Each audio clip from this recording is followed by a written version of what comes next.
ব্রহ্মাণ্ডের অগণিত জীব 84 লক্ষ জনিতে ভ্রমণশীল। তার মধ্যে গাছপালা, পশু পক্ষী, স্থূল জড়জগৎ, জলচর, উভচর, স্থাবর জঙ্গম থেকে শুরু করে মানব জাতি পর্যন্ত 84 চক্র জন্মগ্রহণ করতে হয়। এই 84 লক্ষ জন্মগ্রহণের মধ্যে 80 লক্ষ বার গাছপালা, পশু পাখি, কীট পতঙ্গ, জলচর, উভচর, স্থাবর জঙ্গম তাদেরকে জন্মগ্রহণ করতে হয়। 20 লক্ষ বার গাছ জন্ম, 9 লক্ষ বার জলচর জাতীয় জন্ম, 10 লক্ষ বার কৃমিকীট জনিতে জন্ম, 11 লক্ষ বার পক্ষী জাতি জনিতে জন্ম, 12 লক্ষ বার পশু জনিতে জন্ম।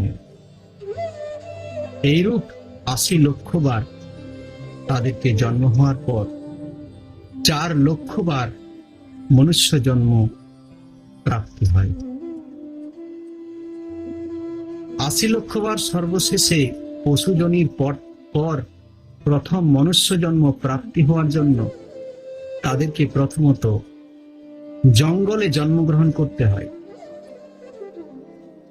সেখানে ছাঁতাল, নাগা, কুকি এইরূপ জঙ্গলি জীবন ধারণ করে পশুর সঙ্গে লড়াই করে কাঁচা মাংস ভক্ষণ করতে হয়। পরে আসে পাহাড়ি, যার কোনো জাতি নেই, যাদেরকে সমাজ দলে নেয় না। ও তারপর আমাদের শুরু হয় শূদ্র, বৈশ্য, ক্ষত্রিয়, ব্রাহ্মণ জাতি জনিতে জন্ম। প্রথমত শূদ্র কুলে জন্মগ্রহণ করে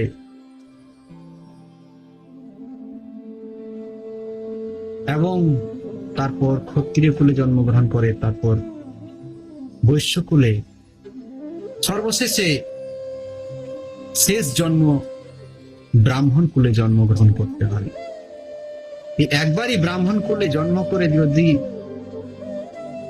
ব্রহ্মকে প্রাপ্তি না হতে পারে, কথায় আছে জন্ম না জায়তে শূদ্র সংসারে লভে দ্বিজ, বেদভ্যাসে লভে বিপ্র, ব্রহ্ম জানাতি ব্রাহ্মণ। সর্বশেষে ব্রাহ্মণ কুলে জন্মগ্রহণ করেও যদি সেই জীব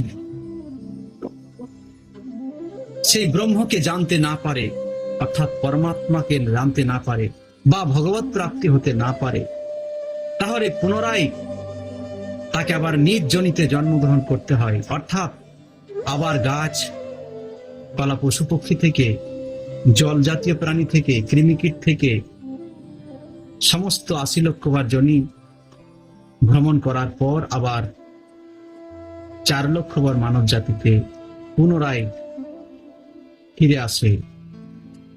এইরূপ 84 চক্র জন্ম গ্রহণ করতে হয় প্রত্যেক জন্মতেই। এই সংসার 84 চক্র থেকে রেহাই পাওয়ার জন্য, জন্ম মৃত্যু থেকে রেহাই পাওয়ার জন্যই আমাদেরকে এই ত্রিতাপ জ্বালা থেকে রেহাই পাওয়ার জন্য সেই পরমাত্মা আলাখ নিরঞ্জন ভগবান পরমানন্দ পরম প্রেম স্বরূপা, যিনি আমাদের পরম পিতা, তাকে প্রাপ্তি হতে হবে। তবে আমরা এই জন্ম মৃত্যু 84 চক্র থেকে রেহাই পাব। জয় গুরু, গুরু কৃপা হি কেবলম।